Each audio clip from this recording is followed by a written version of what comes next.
Kalau kita lihat dari menteri-menteri juga kayaknya lempar tangan ya.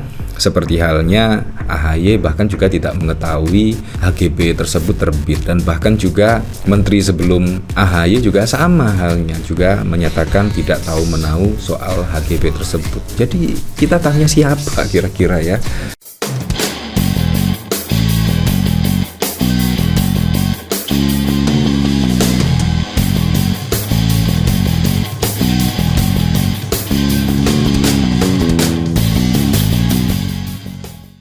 Setidaknya akhirnya saya tahu lah perbedaan antara Pak Prabowo dengan Pak Jokowi.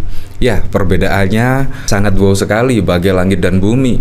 Kalau kita lihat misalkan saat ini ketika Pak Jokowi masih memimpin ya, masih menjadi presiden, pasti kalau ada terkait pagar laut, pastinya Pak Jokowi akan lempar batu sembunyi tangan, kurang lebih seperti itu. Ya, contoh saja, tanya Kementerian Kelautan, tanya Kementerian ATR BPN dan lain sebagainya, kemungkinan seperti itu. Tetapi di bawah komando dari Pak Prabowo Subianto, menurut saya sangat keren sekali dan sangat tegas, dan bahkan juga langsung menginstruksikan setidaknya anggota TNI untuk membongkar pagar laut ini. Walaupun pada saat lalu sih ada Menteri KKP yang setidaknya ya protes lah karena tiba-tiba ada pembongkaran. Bahkan menurut saya sih kurang koordinasi, dan menurut saya juga Menteri KKP sudah dicuekin ya oleh Pak Prabowo Subianto, karena Pak Prabowo Subianto lebih menginstruksikan kepada anggota TNI AL. Seharusnya sih sebagai pembantu presiden, seharusnya Pak Prabowo terlebih dahulu memberikan instruksi kepada Menteri KKP, tetapi langsung garcep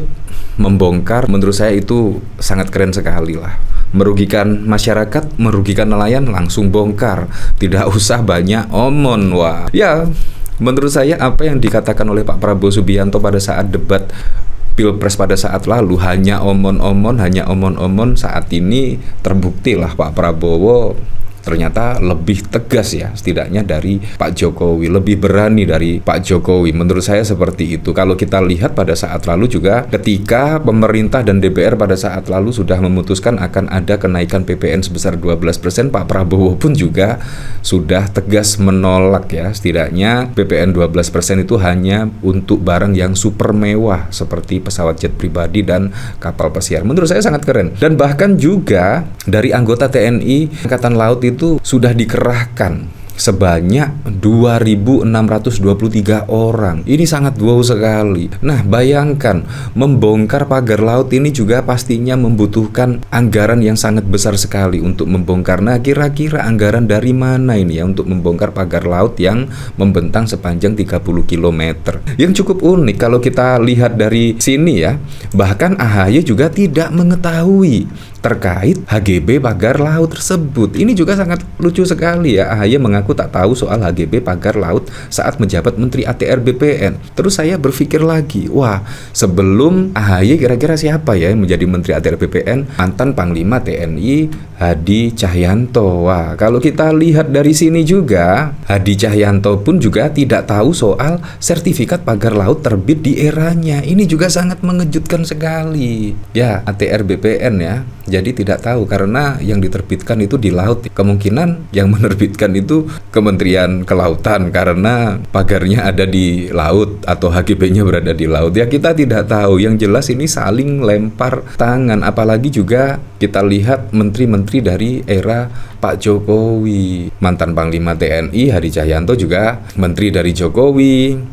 AHY juga pada saat lalu masih menjadi Menteri Jokowi, dan bahkan juga dari Menteri KKP juga pada saat lalu menjadi Menteri Jokowi. Tetapi saat ini semuanya lempar tangan ya, lepas tangan dan lain sebagainya. Nah, kalau kita lihat dari sini juga ya, ada pemberitaan yang menurut saya bikin Pak Prabowo geleng-geleng ya. Padahal kalau kita lihat hasil survei, setidaknya tingkat kepuasan terhadap kepemimpinan Pak Prabowo di 100 hari kerja itu menurut saya sudah sangat luar biasa besar ya. Tetapi kemungkinan akan akan dievaluasi, dan semoga saja Pak Prabowo juga mengevaluasi ya. 100 hari pertama Prabowo lebih baik dari Jokowi, tapi sejumlah menteri bermasalah. Nah, ini ya menurut saya sangat iya sekali. Sejumlah menteri dari Pak Prabowo itu sangat bermasalah, dan kemungkinan ya semoga saja dievaluasi lah. 6 bulan sekali, kalau kita lihat dari statement pada saat lalu itu setiap 6 bulan akan dievaluasi. Tiap 6 bulan akan dievaluasi. Kita lihatlah 3 bulan ke depan ya. Kalau kita lihat berita dari sini ya, kepuasan publik terhadap kinerja pemerintahan Prabowo Subianto dan Gibran melebihi era Jokowi. Namun di balik kepuasan publik, sejumlah menteri menunjukkan catatan negatif. 20 Januari 2025 adalah periode 100 hari pertama pemerintahan Prabowo Gibran. Hasil survei menyatakan masyarakat puas dengan pemerintahan Prabowo Gibran. Diberitakan Kompas.com, survei Litbang Kompas Januari memperlihatkan bahwa tingkat kepuasan publik terhadap 100 hari kinerja pemerintahan Prabowo Gibran tinggi. Berdasarkan survei Litbang Kompas terhadap 1.000 responden yang dipilih secara acak menggunakan metode pencuplikan sistematis bertingkat di 38 provinsi Indonesia pada 4 hingga 10 Januari. 80,9% responden menyatakan puas dengan kinerja pemerintahan Prabowo Gibran di 100 hari pertamanya. Sementara itu, hanya 19,1% responden yang menyatakan tidak puas dengan kinerja pemerintahan di bawah Prabowo Gibran. Tingginya tingkat kepuasan tersebut sejalan dengan tingginya tingkat keyakinan responden terhadap kinerja Prabowo Gibran selanjutnya. Hal itu terlihat 89,4 responden yang menyatakan yakin, sedangkan yang tidak yakin hanya 10,4%. Dari data Litbang Kompas, tingkat kepuasan tersebut lebih tinggi dibandingkan bidang kesehatan sosial 83,7%, ekonomi 74,5%, dan hukum 72,1%. Tingkat kepuasan pada bidang politik keamanan hanya naik 0,3% di era Jokowi dan lain sebagainya ya. Nah, bahkan juga ada menteri-menteri bermasalah ya, seperti inilah. Jadi memang perlu dievaluasi lah di Kementerian Pak Prabowo Subianto. Nah, dari saya juga penasaran sih kira-kira komentarnya seperti apa ya. Dari Wisanggeni, ini pagar lautnya dibongkar semua atau hanya sebagian ya? Kalau perlu pesawat tempur juga. TNI Angkatan Laut mengerahkan 3 unit tank amfibi untuk membongkar. Wow, jadi ini bukan kaleng-kaleng ya. Sesudah bongkar pagar, langkah selanjutnya membongkar semua pihak berjamaah yang terlibat dalam sertifikat HGB dan pemagaran laut ilegal. Ilegal bermakna bisa dipidanakan, itu juga kalau aparat dan pejabat hukumnya bernyali ya. Bahkan kalau kita lihat dari menteri-menteri juga kayaknya lempar tangan ya, seperti halnya AHY bahkan juga tidak mengetahui HGB tersebut terbit, dan bahkan juga menteri sebelum AHY juga sama halnya, juga menyatakan tidak tahu menahu soal HGB tersebut. Kementerian Kelautan dan Perikanan ya, kita lihat saja lah. Dari Bonbon, jangan lupa dokumentasi yang lengkap untuk bukti di pengadilan. Harusnya sih ada terdakwanya dulu baru bongkar, nggak berani negara. Ya seperti itulah. Bahkan kalau kita lihat dari sini, 3 tank amfibi milik TNI Angkatan Laut bersiap di pantai Tanjung Pasir, Tangerang, Banten. 3 unit tank amfibi ini dikerahkan untuk merobohkan pagar laut di pesisir utara Banten pada 22 Januari. Jadi tidak kaleng-kaleng ya. Pak Prabowo benar-benar tegas kalau misalkan ada proyek-proyek yang merugikan para nelayan, para warga, dan tidak usah omon-omon, langsung gerak cepat dan langsung membongkar pagar-pagar ini.